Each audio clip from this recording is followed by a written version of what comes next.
apa yang ditugaskan oleh DPP Partai Golkar saya laksanakan.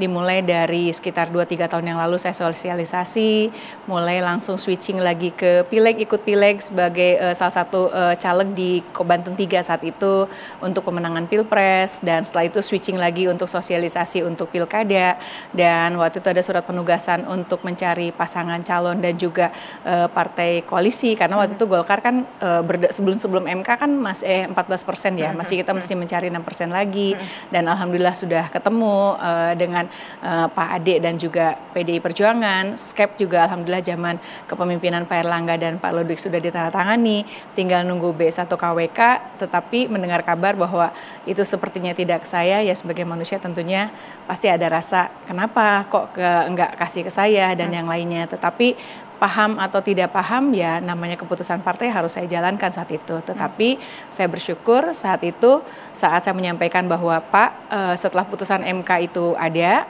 sebetulnya Golkar kan bisa mengusung sendirian kan, karena ada 14 kursi, 14%. Tapi saat itu juga komitmen PDI Perjuangan tetap konsisten dan komitmen sebagaimana yang disampaikan oleh Pak Ahmad Basarah kepada saya dan Bu Ciptaning saat itu, bahwa yuk kita tetap jalan deklarasi dan memberikan surat rekomendasi dari PDI Perjuangan, dan saya pun juga meminta izin saat itu. Nah, waktu itu dekat ke PDIP, itu prosesnya kan nama Bu Airin akhirnya sempat disebut oleh PDIP untuk maju menjadi calon gubernur pada saat itu.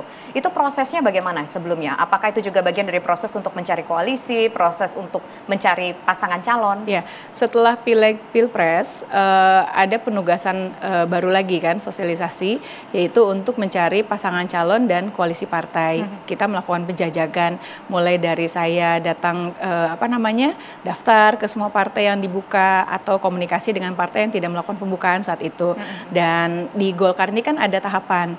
Bulan Mei itu ada tahap survei tahap pertama, terus bulan Juli juga ada survei tahap kedua, dan waktu itu juga Agustus katanya setelah selesai penentuan juga kan akan ada tahap survei dan yang lainnya. Penentuan kan dilakukan oleh DPP, dan saya melaksanakan tugas apa yang dilakukan, dan saat itu juga kita komunikasi, konsolidasi, koordinasi, dan akhirnya ketemu.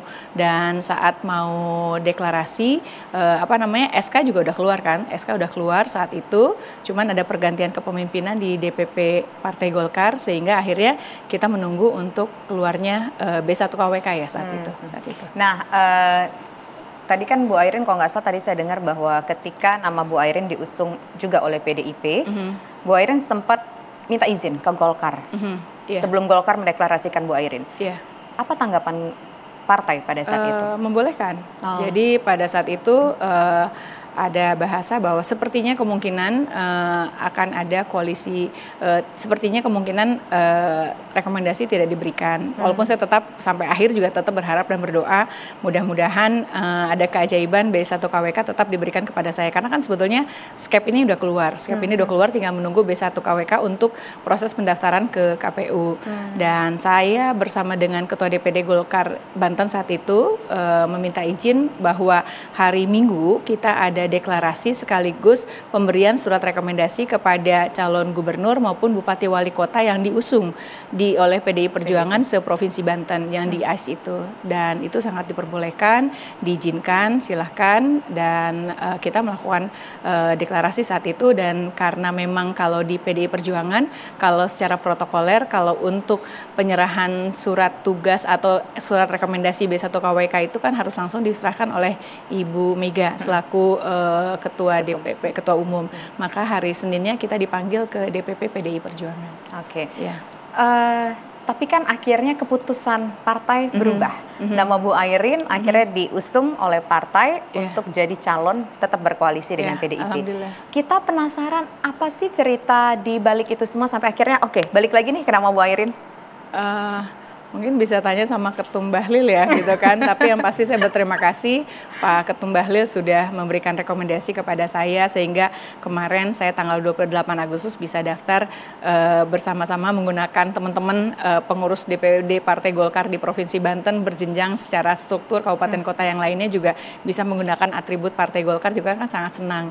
Karena selama hampir 3 tahun saya turun ke lapangan, kan saya sama-sama dengan mereka. Jadi sama-sama karena perintah partai, maka saya saat 2 tahun lebih saya silaturahmi dengan masyarakat di 1.400 desa dan kelurahan, pasti ada struktur partai yang sama-sama dengan saya turun ke lapangan silaturahmi atas nama Partai Golkar. Jadi tentu ya saya bersyukur alhamdulillah saat keputusan akhirnya DPP Partai Golkar di bawah kepemimpinan Pak Ketum Bahlil memberikan surat rekomendasi kepada saya dan Pak Ade Sumardi. Bu Airin tahu nggak alasannya kenapa? Tanya sama Pak Ketum. Nggak dapat nih. Ya, tanya Pak Ketum. Tapi bener nggak, di luar tuh ada gosip lah beredar. Kita kan nggak tahu gosip benar atau enggak. Kita pengen tanya langsung nih ke Bu Airin. Ada yang mengatakan bahwa Bu Airin kecewa, keluarga besar juga kecewa. Karena Bu Airin ini kan maksudnya sekeluarga banyak yang merupakan orang Golkar juga. Jadi katanya keluarga kecewa, jadi ada omongan bahwa semua keluarga besar Bu Airin yang bergabung dalam Golkar akan keluar dari Partai Golkar. Apakah itu betul kalau seandainya Bu Airin tidak jadi diusung oleh Golkar pada saat itu? Kalau kecewa pasti iya, bukan hanya saya dan keluarga besar, semua juga relawan, para tokoh alim ulama, tokoh masyarakat, relawan jaringan semua yang selama ini berjuang hampir 2-3 tahun ini bantuin saya, kecewa saat itu pastinya gitu kan.